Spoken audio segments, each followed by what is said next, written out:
Om Namo Bhagavate Vasudevaya. Om Namo Bhagavate Vasudevaya. Om Namo Bhagavate Vasudevaya. So today we're going to do the first class on the Nectar of Devotion, and it's just going to be like the prelude, the introduction, a little bit of history and the significance of the Nectar of Devotion. So the Nectar of Devotion is a summary study of the Bhakti Rasa Sindhu, and pretty much the translation is the Nectar of Devotion, but let's go step by step. So Bhakti is devotion. Bhakti Rasa. Rasa is the taste, like the mellow of devotion. And Prabhupada explains in the preface, I think, of the book that we all do something in our life because we have a taste for it. You know, we all do different services in our life. You know, like I take care of my kids. I take care of my wife, where I serve my wife in a certain way. These are all different types of services we do, you know, because we want to enjoy there's a particular taste to it. You know, there's a politician who works hard for the benefit of his country. He has a certain taste that comes from that, certain like satisfaction. So those mellows or those tastes are called rasa. And actually it's our ultimate motivation. Everybody does something because he tastes something. There's some type of taste that's there. So that's rasa. But we're not talking about any rasa here. We're talking about Bhakti Rasa Amrita. When it's put together, it becomes Rasa Amrita. So Amrita means like nectarian, but also means eternal, like an elixir that gives you eternality. But Mrita means death, and Amrita means like beyond death, immortal. So there's this immortal taste. In other words, a taste that's always there, that we can always have. And that rasa only exists in connection to Krishna, who's the absolute truth, the supreme personality of Godhead, from which everything emanates, and he's always living independently in his own abode in the transcendental world. So therefore, if we can develop a relationship with him, we can develop a taste through that relationship, and that's rasa. So we can say that in one sense that the goal of bhakti is to taste rasa, is to develop this rasa that we have for Krishna. So this rasa is only available through the loving service with Krishna. So Bhakti Rasa Amrita Sindhu. Sindhu means ocean. So it's the nectarian ocean of the rasas of bhakti. That's what the book is. And Prabhupada gave a summary study of that book. That means a lot of his books, what he did, like the Shishupanishad and the Bhagavad Gita and Srimad Bhagavatam, what he gave the original Sanskrit, the word for word, in the translation. But he didn't do that for all Vedic texts. Like the Krishna book is actually the 10th canto. He didn't do that format of original Sanskrit, word for word, and translation, then commentary. It's a summary study is kind of all of it put together. He pretty much, it's just translation with commentary all in one. So then he said did that with the Krishna book. He also did that with when we say the Krishna book, it's actually the 10th canto of Srimad Bhagavatam. Did that where the pastimes of Krishna are there, and he did that also with the Bhakti Rasa Amrita Sindhu. he quotes verses in there. So it is, you get the essence of the Nectar of Devotion, and you read it, you get the philosophy, you get what's needed out of it. I've also read it through another book, which I thought was very helpful. It was like a systematic study of the Nectar of Devotion, the ways of devotion, and it kind of explained it systematically. Probably also recommend that book, but you read the Nectar of Devotions, it's complete in itself. You get all the essential points there. And there's four main divisions of that ocean. You know, it's like the east, the north corner, the south corner, the west corner. I remember all the technicalities of all these corners. But the first one talks about like the practice of bhakti and the goal, like the gradual progression of bhakti to its ultimate goal. It's kind of summary study of the practice of bhakti to its culmination. And then after that, the rest of the book talks about the different relationships we can have with Krishna, and goes into that depth. It talks about the different types of ecstasies, talks about different moods of devotees, and sometimes it can get a little bit esoteric, especially for a beginner practitioner, but our goal is actually to reach those states of existence and to relish Krishna in that way. And actually, I would love one day to go in a more in-depth study of the Nectar of Devotion. There's primarily 5 rasas we can have with Krishna, and it's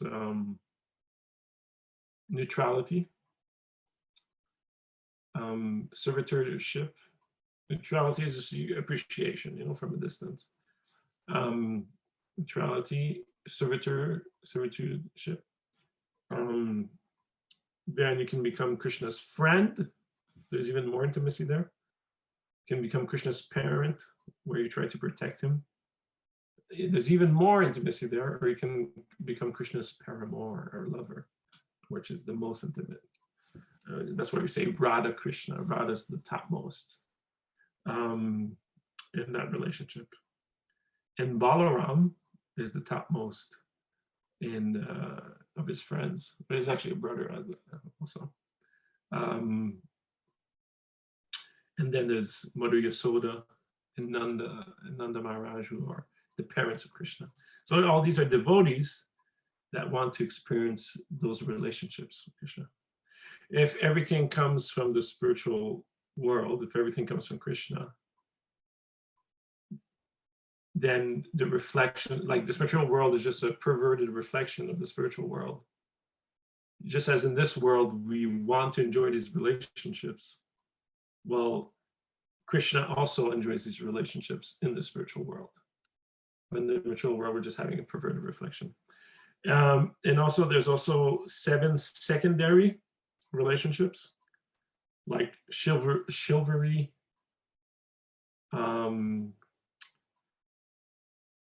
laughing, like humor, ghastliness. I think disgust also is one. I miss them.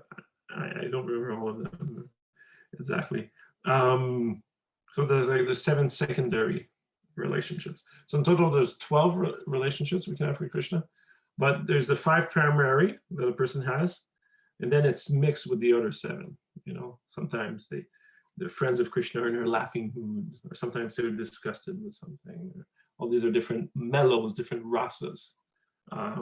So the devotees in the spiritual world are always inundated with these rasas. You know, that's the activities of the spiritual world. There's something engaged and exchanges these rasas with Krishna. And it's said, there was an interesting article by Prabhupada. He said that the material world is, we experience these rasas. We experience especially the 7 secondary rasas, like ghastliness, disgust, or humor, or something like that. but without a primary relationship with Krishna. And we've forgotten our primary relationship with Krishna. But in the spiritual world, we have all the rasas, but we have our primary relationship with Krishna. Like that's the difference of the material world and spiritual world. It says we experience these things, but in a perverted way, without a direct relationship with Krishna. We all have a relationship with Krishna, but it's an indirect one in the material world because we forgot. You know? But in the spiritual world, it's direct. So that's kind of like a very quick summary of the Nectar of Devotion, but it goes into all those details, and he supports it from passage of the scriptures to describe each one of those. And it's nice to get into it. And also like the qualities of Krishna, like why we're attracted to Krishna, how attractive and wonderful Krishna is. Like it goes into all those details. So a lot of our literature comes from Vyasadeva. He compiled the Bhagavad Gita, which comes from his Mahabharata. The Srimad Bhagavatam is the Bhagavad Purana. Comes from it is Puranas, and then we read Shishupanishad. Also comes from Vyasadeva. Like he's considered the literary incarnation of God. You know, he wrote so many books and so many far out stories, so much philosophy. This cannot be written by any ordinary man. And so Vyasadeva, so it's said that everybody accepts the remnants of Vyasadeva. You know, everybody that studies Vedic literature, we're all at the mercy of Vyasadeva because he's the sage who wrote all of these and compiled those. But there's other literatures that we also accept on the same level of authority. And those are the ones that are written by the great sages, the great saints in our movements. And often you'll find that those books are more of like a systematic study of some topics. And for example, the Nectar of Devotion is like that. So in the Bhagavatam, we'll get the pastimes are there. And they're kind of narrated, and through those narrations, we get philosophy and we get stories and we get inspiration, all of those. It's not per se a systematic study. It's like a novel. In the sense that, I'm not saying in the sense that it's fictitious, because we accept it as true and we try to enter those pastimes, but the way it's told, it's like a novel. It's like stories that we hear, oh, it's great, and there's so many lessons from there, and there's a lot of prayers with philosophical ideas there. But there's some literature that's written by the sages where instead of in the format of a novel, it's in the format of a systematic approach. So the Nectar of Devotion is like that. And who are these saints that we're talking about? We're in our line, we have the Six Goswami's. But even before, well, yeah, Six Goswami's, the principal ones that wrote lots of literature that we read and study are Rupa and Sanatan. And then you also have Jivo Goswami. We'll get back to that. And some others, Gopal Bhatta, Raghunath Bhatta, and Raghunath Das Goswami. Raghunath Das Goswami, maybe, I think he didn't wrote that many literature, a few, but they're very high in esoteric. But he was known to really chant a lot, and he also established temples and places like in Radhika and stuff like that. Important places in Vrindavan. They all established important places in Vrindavan. Gopal Bhatta also, he really helped with establishing the standard of deity worship. Raghunath Bhatta didn't write many books, but he was a well-known scholar of the Bhagavatam, where he was a very good reciter. So maybe he was a great preacher of his time, but he didn't leave literature that much. And the ones who left the most literature is Rupa Goswami and Sanatan Goswami, but really Rupa Goswami and Jivo Goswami also. I'll explain a little bit the history there. And so you all heard of Lord Chaitanya? Mm-hmm. So Lord Chaitanya is considered the incarnation of Krishna. He appeared 500 years ago in Bengal, India, and he came to give freely love of God to everyone. And what does that mean? Practically, it means to give us access to the pastimes of Radha and Krishna. To really have that intimacy with Krishna. It's freely given to the mercy of Lord Chaitanya. And he really revived Krishna consciousness, you can say, in devotion to Bhakti. He really revived Bhakti, devotion to Krishna, through his mercy. And on a practical level, how that been done is through his instructions to his disciples, and they propagated that. And the main one that he gave instructions to is Sanatana Goswami and Rupa Goswami. All that is recorded in the Chaitanya Charitamrita. There's two main books of Lord Chaitanya, Chaitanya Charitamrita and Chaitanya Bhagavat. Prabhupada translated Chaitanya Charitamrita because it focuses more on the philosophy. So we understand properly like who's Lord Chaitanya and what his movement is about. And there you find him having conversations with Sanatana Goswami and Rupa Goswami. And what's interesting is that you've seen those conversations that he has there. All that was recorded by some secretaries that were there during the time.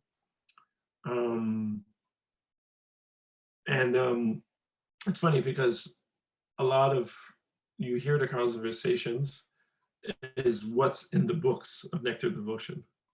So pretty much Lord Chaitanya spoke and they wrote it down pretty much.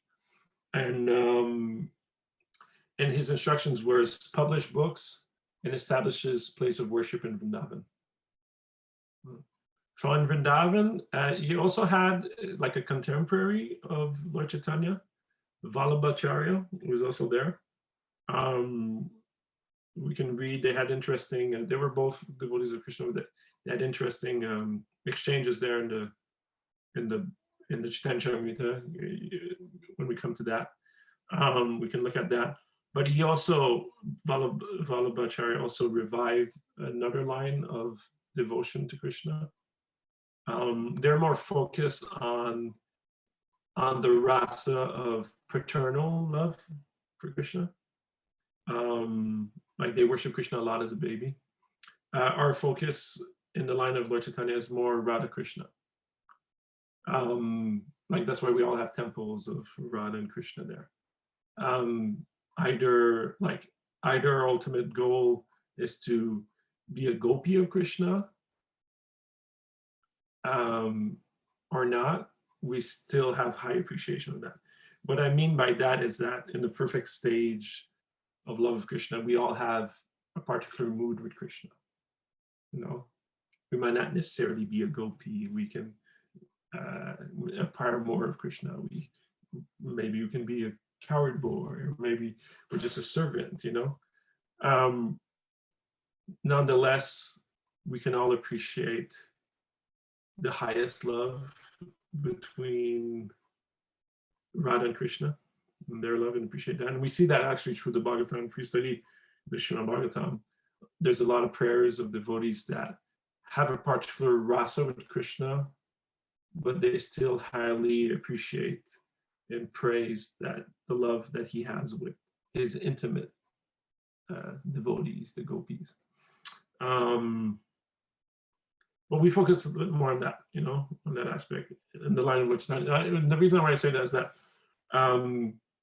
so Rupa Goswami and Sanatana Goswami, they established many temples in Vrindavan, and also there's other contemporaries of the same line, it's not of different line there. So in Vrindavan, you mainly have the Gaudiya Vaishnavas, that's what we're called, that come from Bengal and follow Lord Chaitanya. And you also have the Pushti Marg, they're called the Pushti Marg. And you also have another group in the near Barka Sampradaya. They follow Sridhar Swami. But they all have the same object, is love for Krishna, and it's very similar. very similar philosophy, maybe some differences in practice, but the goal is we all love Krishna. But also the emphasis, like it's always where the emphasis is, and Lord Chaitanya's emphasis was on chanting the names of Krishna with pure love, and on developing the mood, like of being humble. I'm missing the point. Yeah, also this idea of oneness and difference from Krishna. Like that's a philosophy. It's simultaneously and conceivably Achinta Beta Beta Tadva. And as we can go, I'm getting into too many branches here of ideas. But the idea is that Rupa Goswami and Sanatana Goswami were asked by Lord Chaitanya to establish Vrindavan, the places of worship, and to write books. And one of those major books that are written is the Nectar of Devotion. And it's a great summary study of that. Okay, and also then there was Jivo Goswami, who was Jivo Goswami was the nephew of Sanat and Rupa were brothers. Sanatana Goswami was the older brother, and Rupa Goswami was the younger brother, and they also had a nephew that came from another brother, not from them. And from Vallabha, they had another brother, Vallabha, but his son, Jivo Goswami, he also became one of the Six Goswamis. And he followed after Rupa Goswami and Sanatana Goswami because he was younger. And he really started like the first, we can say, institution of studying the books of the Goswamis. Like he started a school of the books of the Six Goswamis. And he also wrote other commentaries on the Srimad Bhagavatam and also commentaries on the books of the Goswamis. And so he also did some systematic approach to really start an institution for spreading the teachings of Lord Chaitanya. All that trickled down to Prabhupada, who translated into English and came to the West, and here we are. So any questions on all of this?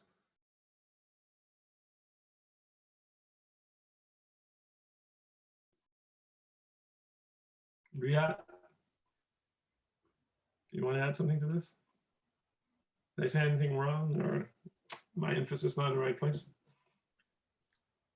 I was just thinking this one point you're making. So the Nectar of Devotion, yeah, it's coming from Rupa Goswami, and it highlights, you were highlighting the different relationships one can have with Krishna.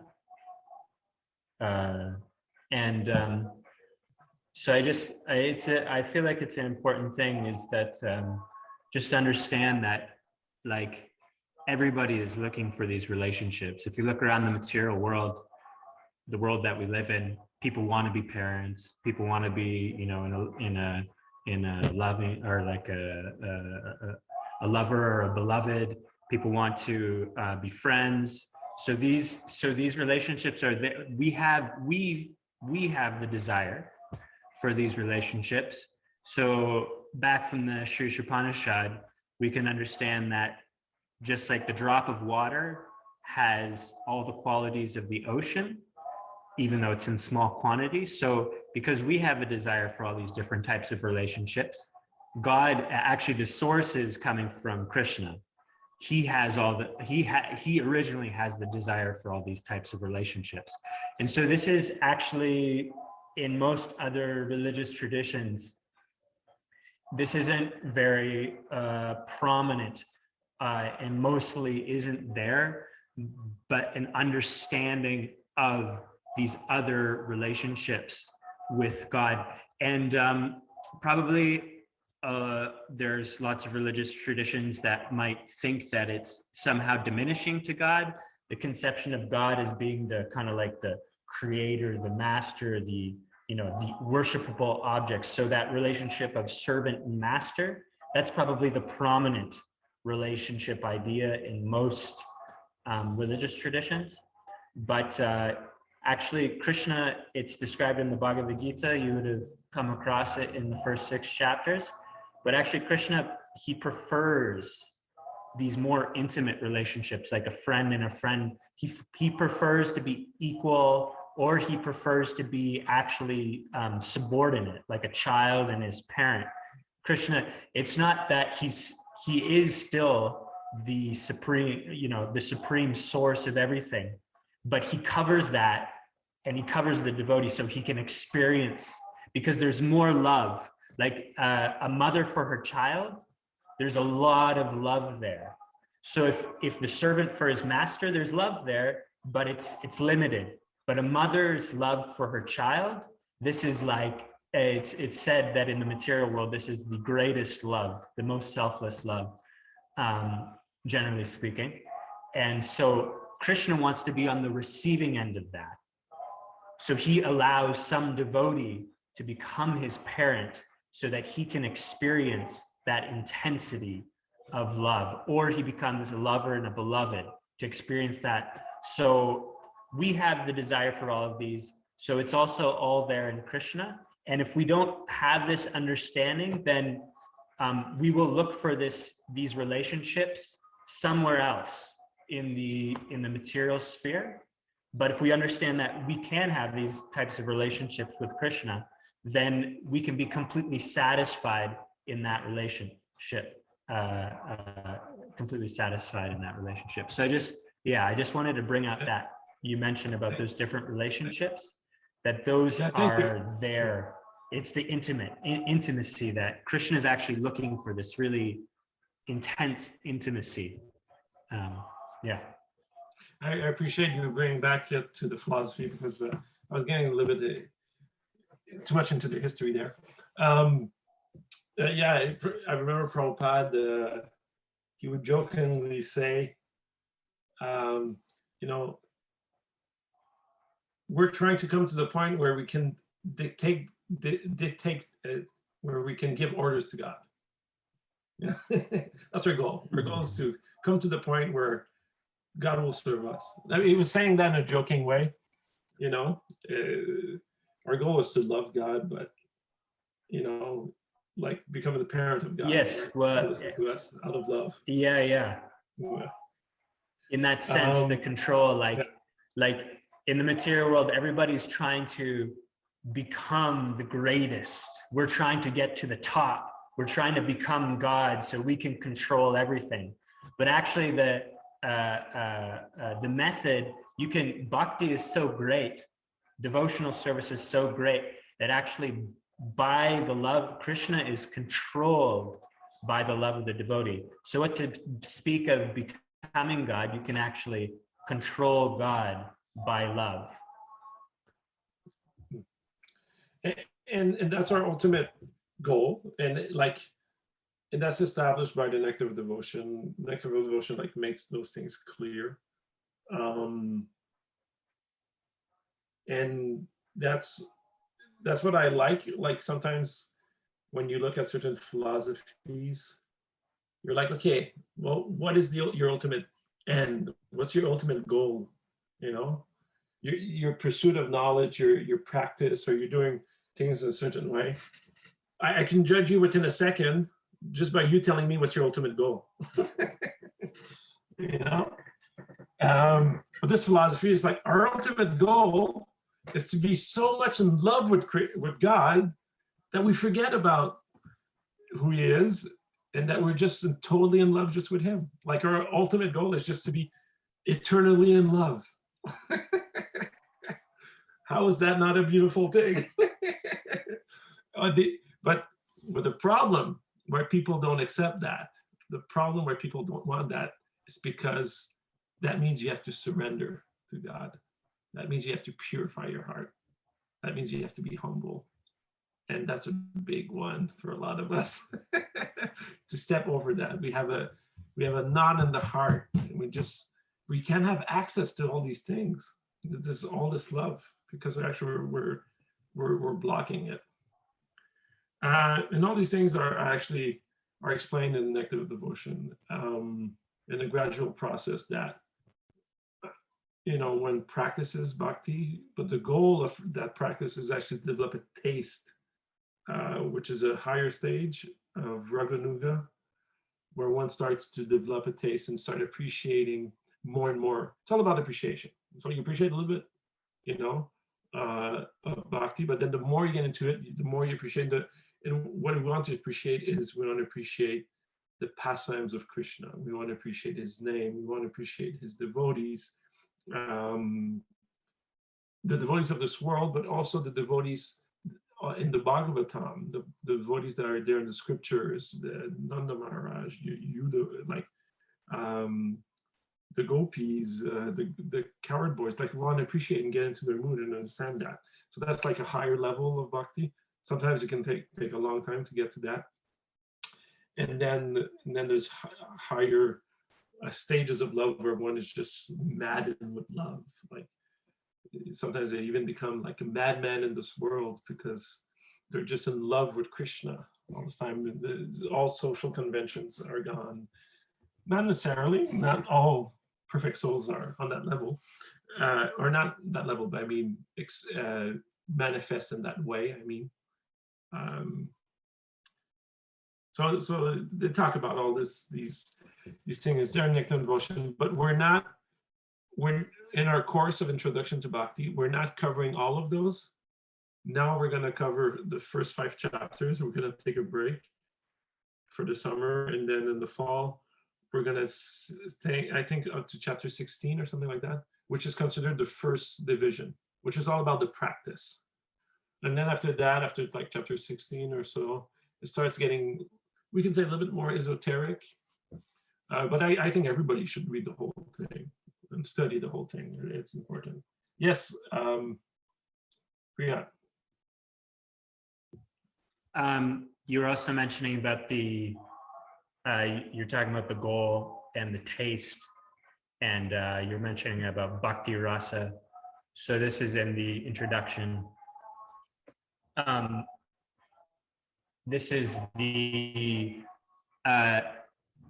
in terms of taste, it's said the scriptures are saying, the sages are saying, the saints are saying that this Bhakti Rasa, this is the highest taste.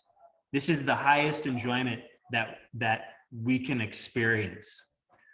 And you mentioned earlier Damodar, and it's mentioned there in the introduction how everybody is working.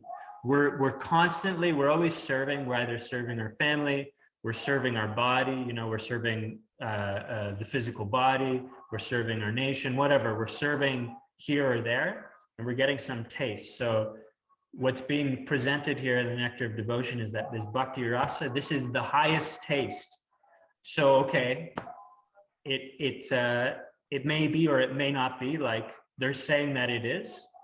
So the Nectar of Devotion is going to explain to us how we can experience that taste, and then we can decide for ourselves whether it's the highest taste or whether there's something better somewhere else in the world. So yeah, it's something. This topic is something interesting here because I remember hearing at some point somebody was criticizing the devotees, and he was saying they're always talking about higher states of being that nobody actually has access to, like we're always constantly talking just about a state of being that no one has access to, and we see nobody experience it. And actually that came from a practicing person, practicing devotee, and he stopped practicing because he had that doubt. But I was thinking, well, that's because you didn't apply yourself. If you actually apply yourself, understand bhakti and do it properly, your taste just increases. Yes, there's higher states and there's that, but it's not like 0 to 100. It's a gradual process. It's just like the sun. The sun is like, it's not like the sun goes, and then it appears and you see everything clearly. Self-realization is a gradual process. You should be making elevation and things become clearer and clearer, and then it's like as bright as the sun. Or like Lord Chaitanya actually gives the example of a seed, Bhakti Lata Bij. You know, you see it growing. You see the seed of devotion growing until it reaches Krishna. But, you know, while the tree is growing, you have to be careful to take care of it properly, and you take away the weeds. That's important. But you see the fruits and you can enjoy it, and you can see it grow, and there's satisfaction in it. So same thing with our bhakti is like, if our love for Krishna, if we don't see it increasing, and if our taste for Krishna is not increasing, there's something wrong. We're doing something wrong. You know? Yes, we're thinking about these stages like that, but it should be a gradual process where we gradually experience more and more taste. And like the big change is there at the beginning, you know, of practicing like bhakti, because it's a big change, you know, it's a big change in our life. But that should increase if we're practically following properly. That should gradually increase. Like at first, the contrast is big. We see our life change a lot, but that positive change should just keep growing. Yes, Riyad. Riyad, go ahead. Yes, so you said the big change is there at the beginning. That's true for sure, but it's also there, and this is when we're talking about the stages that not so many people walking around that we see, or even practicing devotees that we see or experience. But there's also a big change at the end. But and this is described in the Nectar of Devotion, which we'll get into. But there's 9 stages of the development of bhakti, 9 stages, and so generally the biggest one is what Damodar has been talking about, is this while we're practicing, this purification of the heart.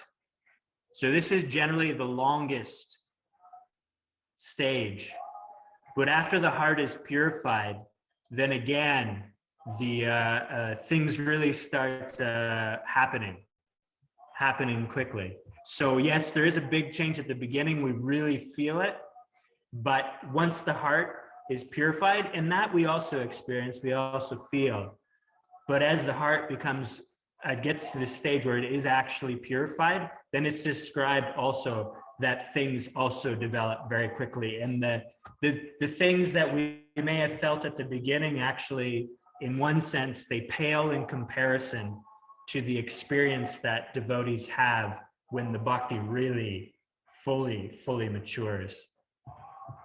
So just to say that, because it's also not like Damodar is mentioning something that is a pitfall on the path of bhakti, that somebody's like, oh, where's the full fruit? And he's saying, you know, it takes time. It's a gradual process, which is definitely in general, for most practitioners, it does take some time to get there. And then I'm just pointing out also that all the greatest experience is actually not at the beginning. It's at the end, when bhakti is fully matured. The experience is much greater. So don't think that, okay, now I've experienced the greatest thing, and now I can, you know, move on and do something else. No, it only increases. And I think that both myself and Damodar can attest to that. And anybody who's been, I know Jay, you've also been chanting for some time. Like anybody who's been practicing for some time and seriously applying themselves, I think anyone who's doing that, like personally, even though my experience when I first started practicing bhakti was fantastic, I wouldn't want to go back there.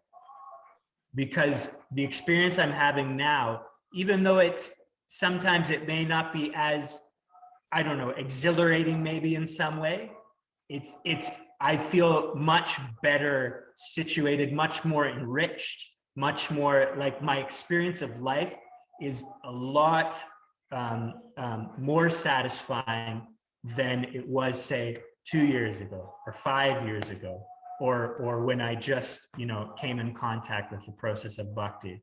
So it's a beautiful thing. You can't, this is actually, and this is what in the introduction there, Srila Prabhupada is bringing up, this Bhakti Rasa. You can't find this in the material world, because the nature of experience and enjoyment and taste in the material world is that you get a bit of it and it's really good, and then it goes away. It diminishes over time, and then you have to do something different, or you have to change something. But the beauty of bhakti is that it's ever increasing. You can do the same activity again and again and again, and the depth just increases and the experience increases. It's simple, and it's Prabhupada would say it's simple and sublime, and it's an amazing thing. It's an amazing thing. It's not something you won't. At least personally, the scriptures say you won't find this anywhere else. And personally, I can say the same thing, that there's nothing else that you can get this type of experience where it just keeps increasing and increasing and increasing. So that's what Bhakti Rasa is.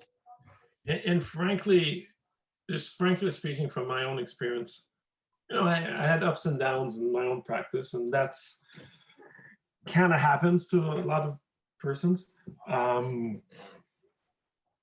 Just maybe there was years that my chanting was not as attentive as it should have been. It was especially hard with kids and stuff. But you definitely felt it, like those times of my life where my practice of bhakti was like as this prescription is given. I was following everything as is prescribed. It's like, yeah, those were like the best times of my life. Whereas the moments where I was struggling in my practice, there was still something, like I was still holding on. My lifeline is still there. I'm still somehow connected to Krishna and my guru, but it's definitely not the same experience. Like when you apply yourself, you see the results, and that's what's great about bhakti also, is that you see the results when you apply yourself. I remember Tamal Krishna Maharaj said, you want to experience Krishna consciousness? Well, okay, I give you the guarantee that if you follow everything I say for the next 6 months, like the whole process of bhakti, it's like if you follow all my recommendations, you'll be hooked. If you do this for the next 6 months, I tell you to do all of these things. He was so confident in the practice of bhakti. That's the thing, if you apply yourself. So that's just the point, is that sometimes if we're not getting the results that we think or we're expecting we should have, maybe take a time and look inwards, look into your own practice. Yeah, all that said, Sharanagati really gave me a boost in my own spiritual life. Damodar, were you planning on bringing it out any other point? We're dealing with the introduction, right? Oh yeah, just a preface. And no, I wanted to go a little bit. I want to mention a few more things about the history, and maybe like talk about the Goswamis a little bit. I want to open this up a little bit before going there.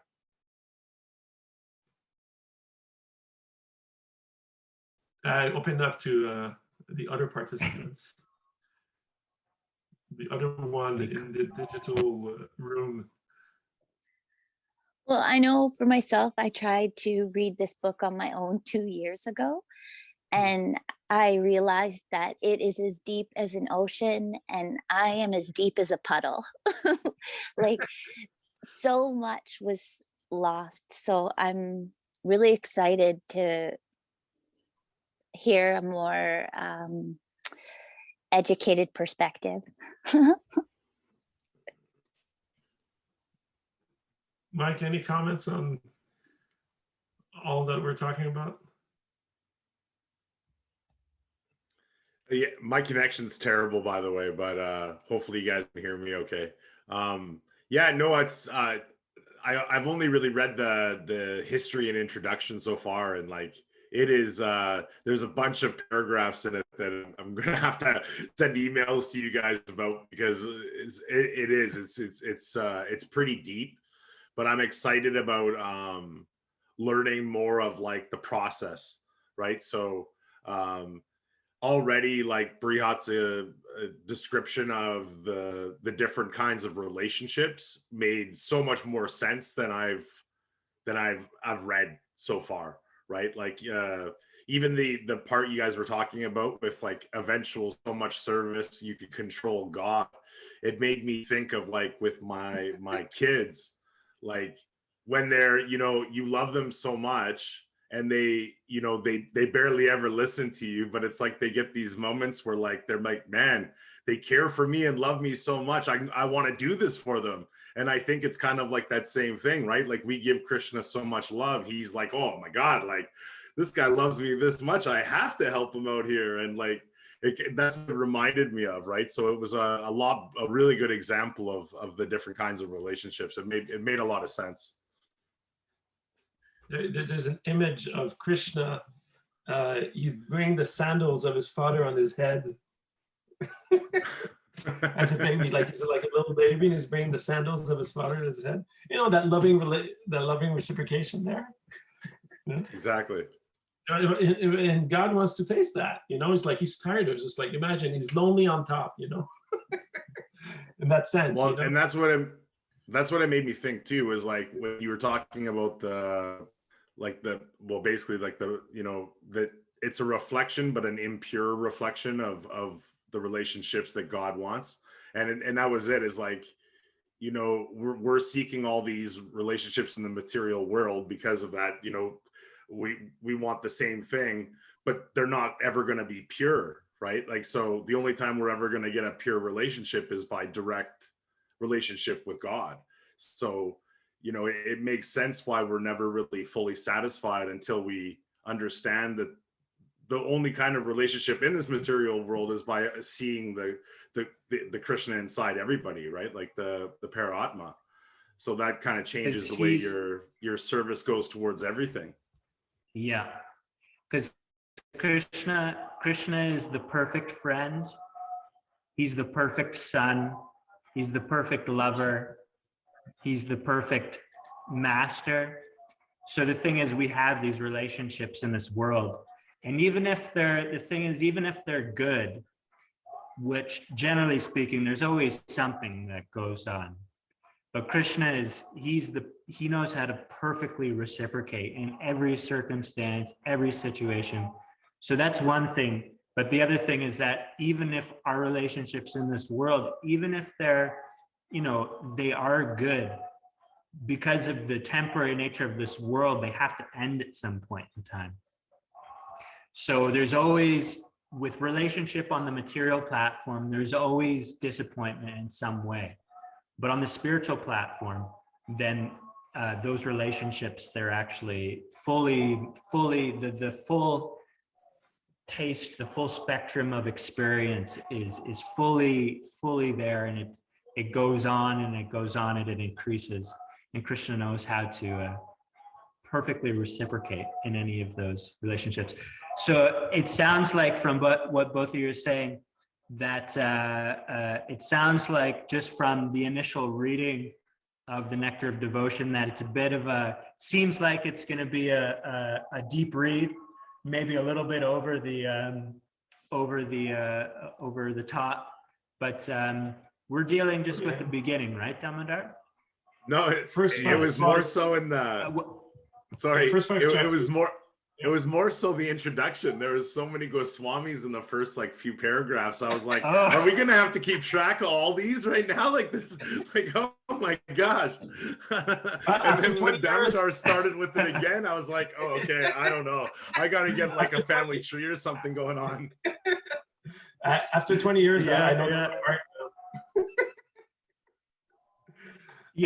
All six of them. I know, and I knew what they did. Not only I know their name, I know a little bit about them. Yeah, no, it can be intimidating. but that's why we have these. That's why we have these sanghas and we have these courses, is so that we can dive into it together.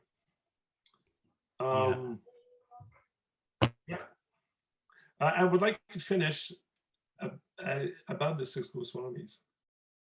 There's this nice prayer which I really like, and the refrain of this prayer was, this is a little anecdote here.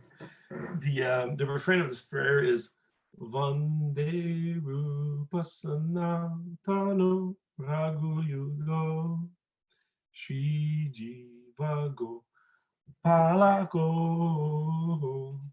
Pretty much he's offering obeisances to all six Goswamis. But when I first read that, or when I first heard that, I liked the melody, and I kept hearing in English, because it's Vande Rupa Sanatano Raghu Yugo. I kept hearing in my head, wherever you go, you know, like I offer my respectful obeisance wherever you go. I just thought it was like, yeah, wherever you go. No, it's Vande Rupa Sanatano Raghu Yugo Shri Jiva Gopalako. So I'm going to share my screen, and we're just going to finish with that. The Six Goswamis.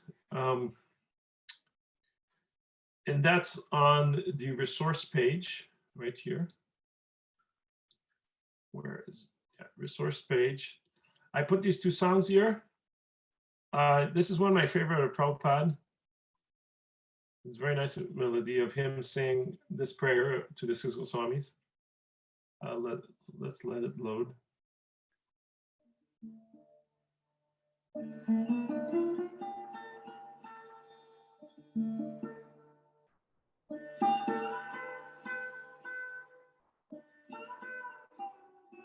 Can you hear?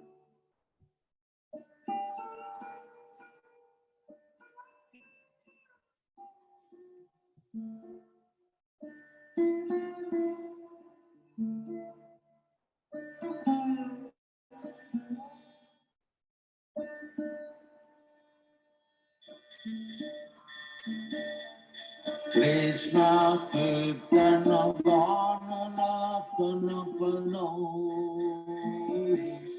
Rimamritam Manibhi Veera Veera Jana Priyau Niyakaro Nimatano Pujito Sri Chaitanya Kripa Bharo Bhubi Bhuva Bharavahantadrakam Vande Rupa Sanatanam Raghujugo Sri Jiva Gopalakam Krishna Kirtana. I'll let you can listen to it at your own time. But this is a very nice. Last few days I've been listening it before going to bed. It's a really nice way to put me to bed. Maybe one day I'll dream of Tilax on my forehead.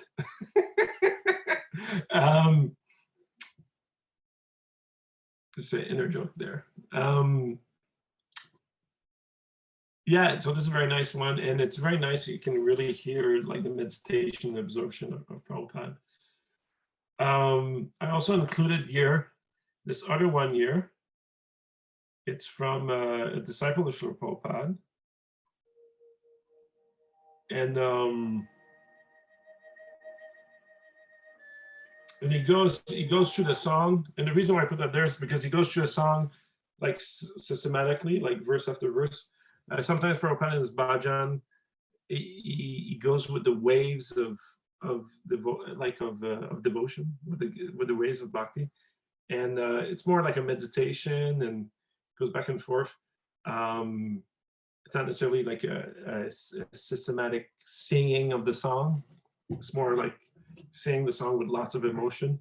The other one, it's it's just like he's going through the song. You know, it helps for memorizing the song. It's very helpful just going through the song. And I would just like to finish by reading the translation. Maybe we can go around. So it'll be me. The order I have here is I have myself, Bhakti Mike, Bhakti Jade, and then Brihat, and then we'll go around. There's 6 verses, and we can all take a turn. And yes, we're going to finish with that, and we're going to make everybody repeat all the names of the 6 Goswamis just so you can memorize them. Because every verse starts with this section right here. It all starts with this, where you name all the 6 Goswamis. And it's great because, you know, we like to sing the names of Krishna, but sing the names of devotees is also very purifying. Okay, so everybody sees the text there? Huh? So I'm going to start. Then after that, Mike, after that, Jade, after that, Rihad.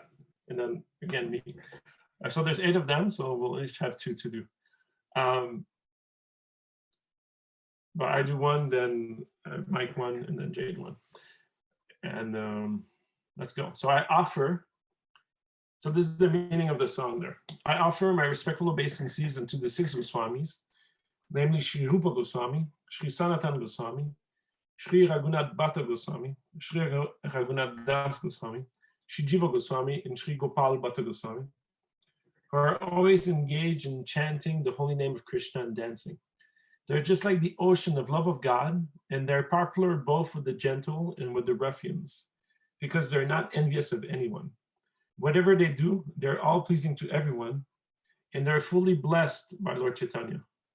Thus, they're engaged in missionary activities meant to deliver all the conditioned souls in the material universe. I'm just going to make it a little bit bigger. Okay.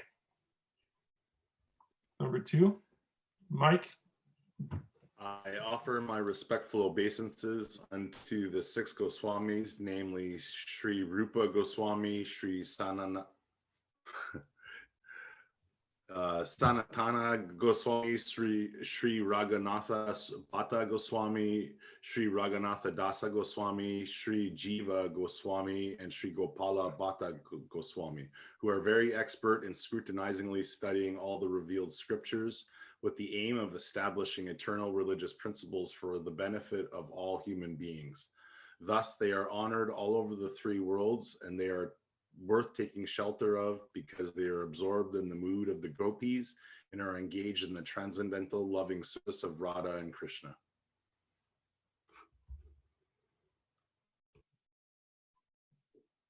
Jade. I offer my respectful obeisances unto the 6 Goswamis, namely Sri Rupa Goswami, Sri Sanatana Goswami, Sri Raghunath Bhatta Goswami, Sri Raghunath Das Goswami, Sri Jiva Goswami, and Sri Gopal Bhatta Goswami, who are very much enriched in the understanding of Lord Chaitanya, and who are thus expert in the narrating his transcendental qualities.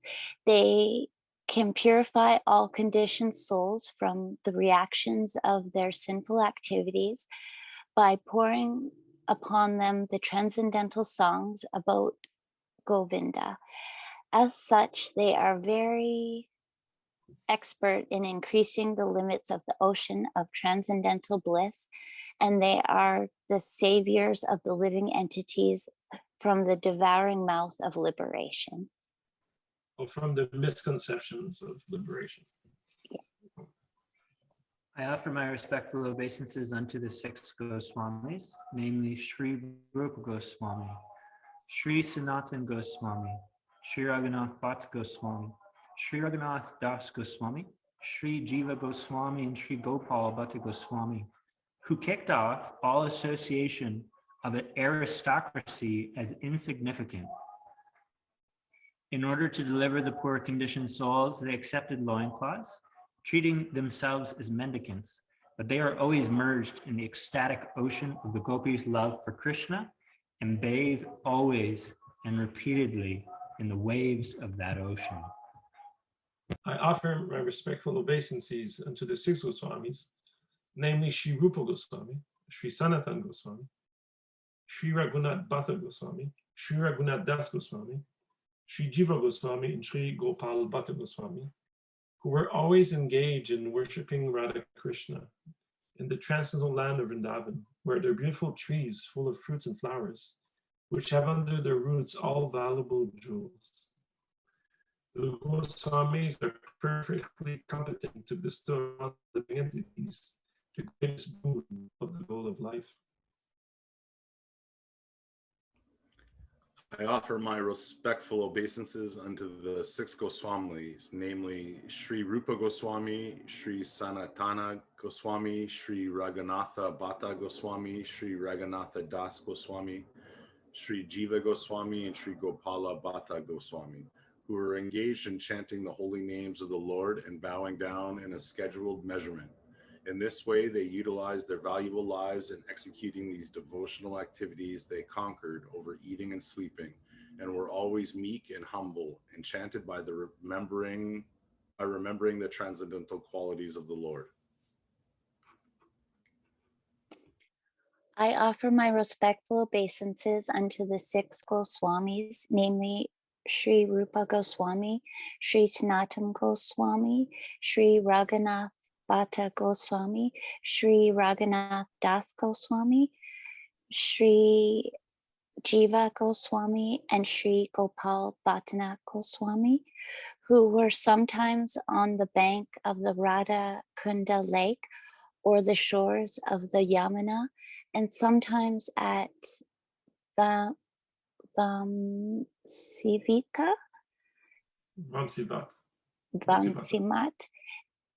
There they appeared just like madmen in the full ecstasy of love for Krishna, exhibiting different transcendental symptoms in their bodies, and they were merged in the ecstasy of Krishna consciousness.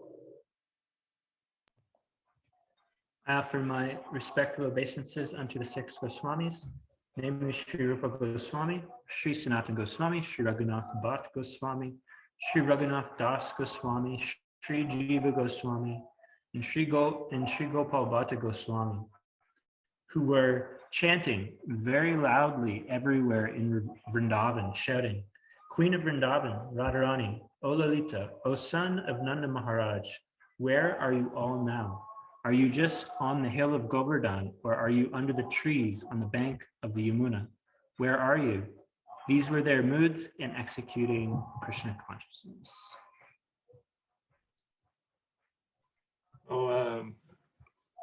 That's a little bit what we're trying to get into. We're trying to get into their mood. There's a lot there. There's a lot there, but we won't get into it now. I know there's a lot there. We can give a whole class on this. Anyways, I'm excited. I'm excited to get into the Nectar of Devotion. I hope you're also all excited. Yeah.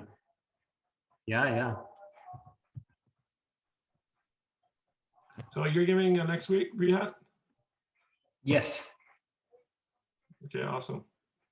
Any comments or questions about this? I know we're a little bit over time here.